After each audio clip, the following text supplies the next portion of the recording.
ഇന്ന് നമുക്ക് വളരെ സിമ്പിളായിട്ടുള്ള ഒരു ബട്ടർ കിസ്ഡ് ഗാർലിക് എഗ്സ് ഉണ്ടാക്കിയാലോ.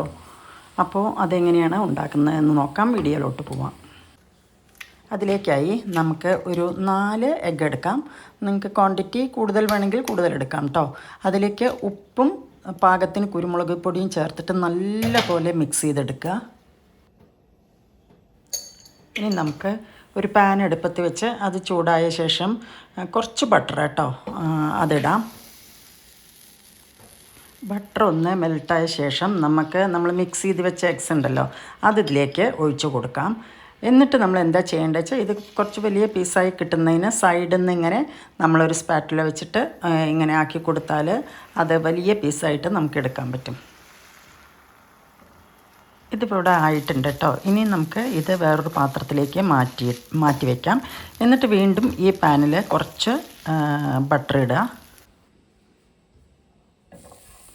ബട്ടർ മെൽട്ടായ ശേഷം ഞാനൊരു 1.5 ടേബിൾ സ്പൂണിലധികം വെളുത്തുള്ളി ചോപ്പ് ചെയ്ത് വെച്ചിട്ടുണ്ട്. അത് ഒന്ന് നമ്മൾ വറുക്കുക. അത് വറുത്ത ശേഷം അതിലേക്ക് കുറച്ച് കോൺഫ്ലോർ ഇടുക കേട്ടോ. ഒരു ടേബിൾ സ്പൂണോളം ഞാൻ എടുത്തിട്ടുണ്ട്. പിന്നെ അത് ഒന്ന് മിക്സ് ചെയ്തിട്ട് വീണ്ടും ഒരു 1/2 കപ്പ് പാൽ ഒഴിച്ച് മിക്സ് ചെയ്യുക. പാലൊന്ന് കുറുകി വരുന്ന സമയത്ത് കുറച്ച് ചില്ലി ഫ്ലേക്സ് കേട്ടോ, നമുക്ക് എരിവിന് ആവശ്യമായ, ഞാനിവിടെ ഒരു 3/4 ടീസ്പൂൺ ഇട്ടത്. അത് കുറച്ചുകൂടി കൂടുതൽ വേണമെങ്കിൽ ഇടാം.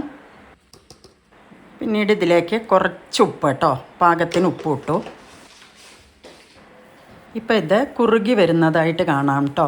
അപ്പോൾ നമ്മൾ ആദ്യം റെഡിയാക്കി വെച്ച സ്ക്രാമ്പിൾഡ് എഗ്സ് ഉണ്ടല്ലോ അത് ഇതിലോട്ടിട്ടിട്ട് നല്ല പോലെ മിക്സ് ചെയ്തിട്ടെടുക്കുക. എന്ന ശേഷം കുറച്ച് ഗരം മസാലപ്പൊടി ഇട്ടോ, വെറും 1/4 ടീസ്പൂണ് ഇട്ടുവെന്നേ അറിയാൻ പാടില്ല, എന്നാൽ ഒരു ഫ്ലേവറും വേണം അങ്ങനെ.